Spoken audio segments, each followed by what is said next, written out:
I was so upset because so many of my own friends had been murdered by the Reds. Really? So I resigned from the Foreign Service.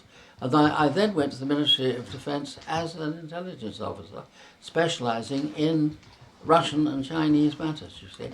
But then, you see, for nearly 10 years, I found myself working in a top secret department on the next floor, underneath the floor, where the Royal Air Force was studying UFOs. So at a very early date, I got confirmation that UFOs existed. And although I wasn't involved in their work, I was in the same building with them.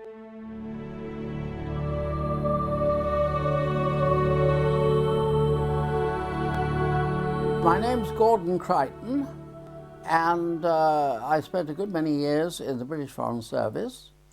I was in the Far Eastern Department, so I became a China specialist.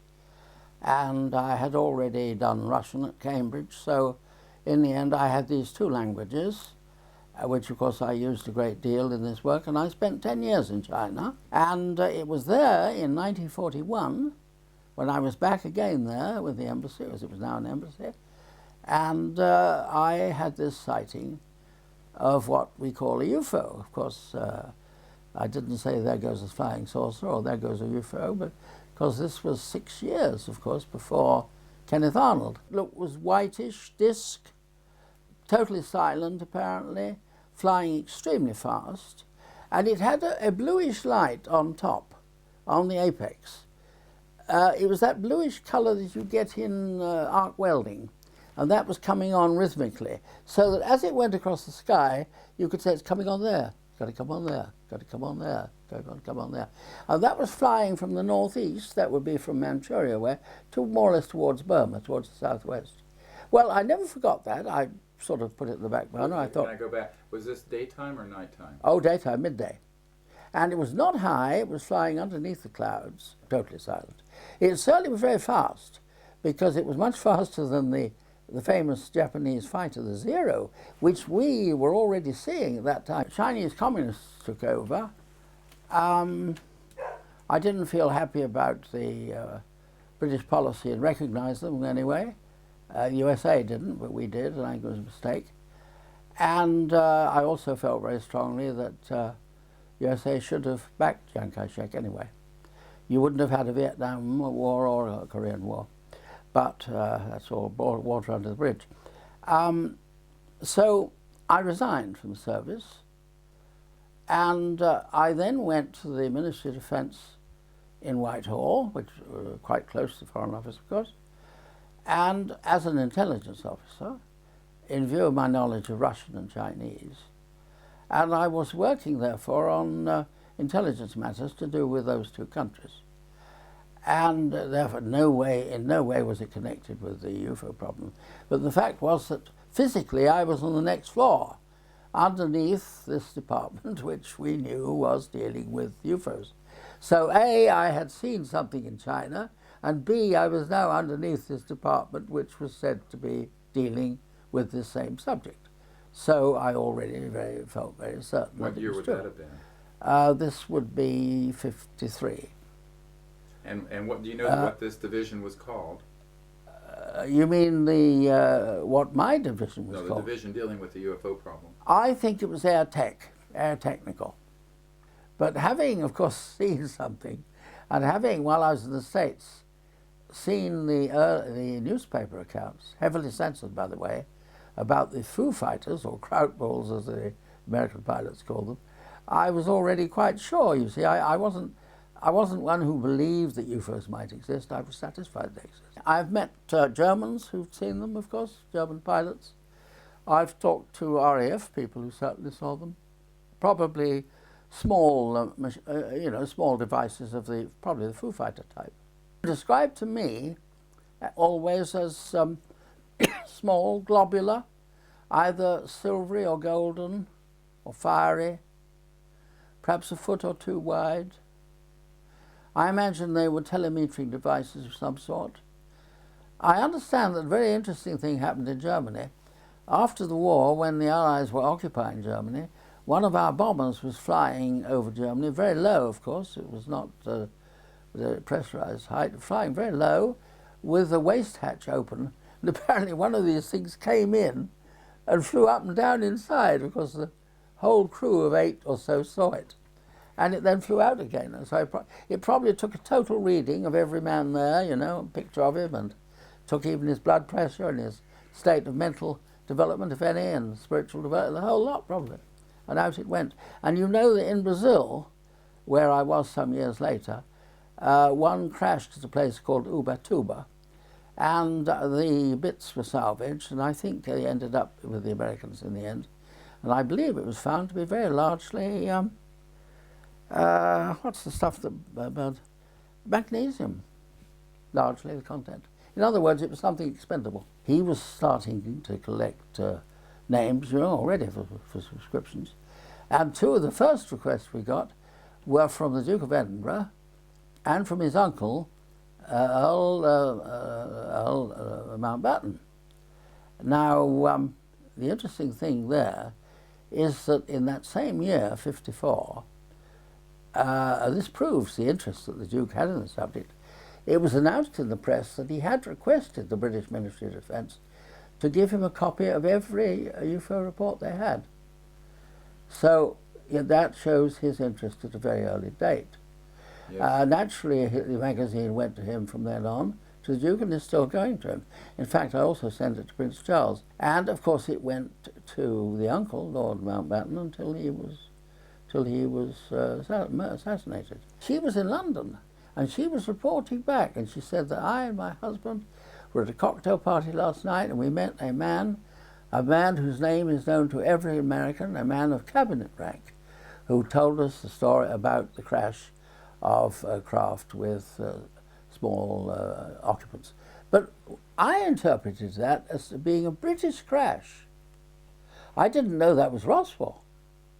But the interesting thing is that we do know that on the estate of Lord Mountbatten, which is in the south of England, down near Southampton, the estate is called Broadlands, that in the early 60s, I think it was the very early 60s, we published the story, the whole story.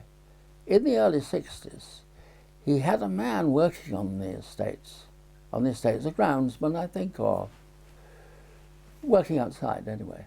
And this chap apparently one morning, it was winter time, there was snow on the ground, and he was coming in, and he apparently saw a UFO hovering, and I believe I'm right in saying he saw it land. And he was pretty shaken when he came into the house. So they took this man, whose name was Bridges, who had been in the British Army in the war. They took Bridges in to see Mountbatten, and Mountbatten asked him to tell his story, and pulled out a drawer and got a lot of different types of UFO photos out, and showed it to me. See, you know, was it this one? Was it this type? And apparently Bridges indicated that one which was model, or more or less like it. And then they got a girl, the secretary, to come in, and Bridges made his statement. They took 6 copies of it. Bridges signed them all, and they gave him a copy to keep, and the Mountbatten put the other 5 in the drawer, and that was that. Well, we got the story. I think we got it from Desmond Leslie. But anyhow, we published it at the time. So you see, there had been a landing on the estate of Mountbatten, and there was Mountbatten's great interest. And of course, one of my closest friends was Hynek. And when Hynek came over here the first time, I went on behalf of our group to meet him and took him out to lunch. And he told me a very interesting thing, and this ought to go on the record, I think. He told me that up till then, the US authorities had not been showing him any of the cases that were coming in from CIA overseas or from embassies or consuls. It was desperately important, as we see from Corso's book, it was desperately important that the Soviets shouldn't know what the Americans found out. Of course, we now know, by the way, that Stalin was quicker off the mark than the Americans were, because you probably know the story of this. Stalin became aware of it at a very early date, in 1947, after the story after Kenneth Arnold. And Stalin was collecting reports from all over the place. And one day he called in the top, a young astronomer, you remember, named Korolev, and showed him all these reports. And Stalin said to him, sit down there and look at that. What do you think about it? And apparently Korolev said, well, can I take it home and look at it? And Stalin said, no, you're going to sit here in the Kremlin. You're going to stay here until I get your answer. So apparently he gave him the answer. He said, yes, it's not of this world, it's not of this earth, it's not terrestrial. And then Stalin apparently wanted him to take over control of it, you remember.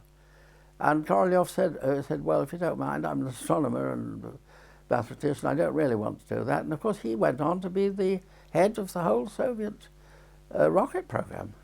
Had a very tremendous career.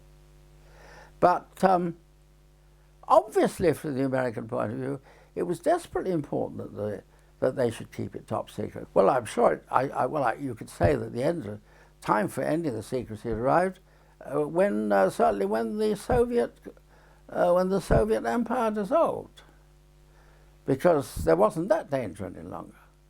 Very little is leaked out over here, a lot less is leaked out here than over on your side.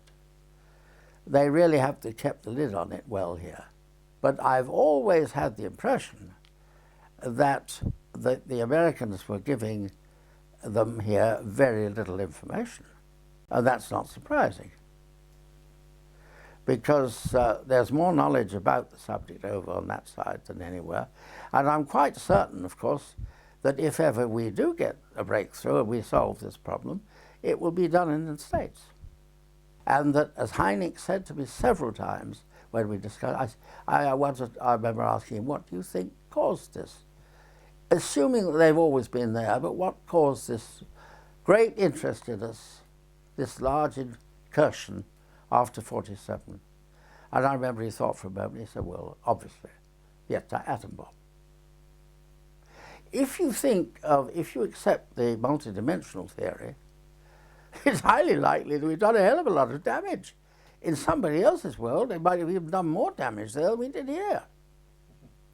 And if you kick the beehive, you shouldn't be surprised if the bees come out and look at you. And if you've hurt them, they might even sting you. And so my answer is, I think it's an enormously complicated problem. If he carries on as he is, he's like a child playing with a bit of chunk of dynamite and a hammer. He's going to destroy himself. Man could have survived forever with bows and arrows. He's not going to coexist forever with his present technology. One or the other is going. I am certain that measures have been taken by agencies to terminate people who appear to be inconvenient or troublesome through knowing too much. I suspect that it has happened with at least one editor of Flying Saucer Review. I suspect that it happened with a man with M.K. Jessup in the States. I'm very puzzled about James MacDonald. I cannot understand why that man who had a perfectly happy life, apparently, a happy family, cannot understand that he should have attempted as he did to kill himself as he did, and to finally do it so terribly. Kennedy may have been engaged in a bit of a struggle with the CIA in attempting to get more information on the UFO subject, and that ostensibly, this story goes, that he might have been thinking regarding the UFO subject is so serious that he ought to take it up with the Russians. Now, if he was thinking of taking it up with the Russians, they may have thought this was a premature and very dangerous thing to do, and that might account for his termination. I wonder. I think certainly there have been crashed craft. I'm sure the American authorities have got corpses preserved, quite a number of them probably.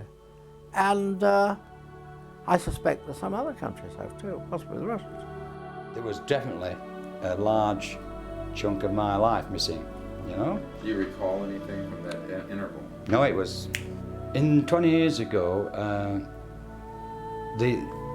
even then didn't even think about a UFO extraterrestrial, anything like that. It was just what I was more concerned with, and believe this or not, that thing was blocking the road. It wasn't what it was.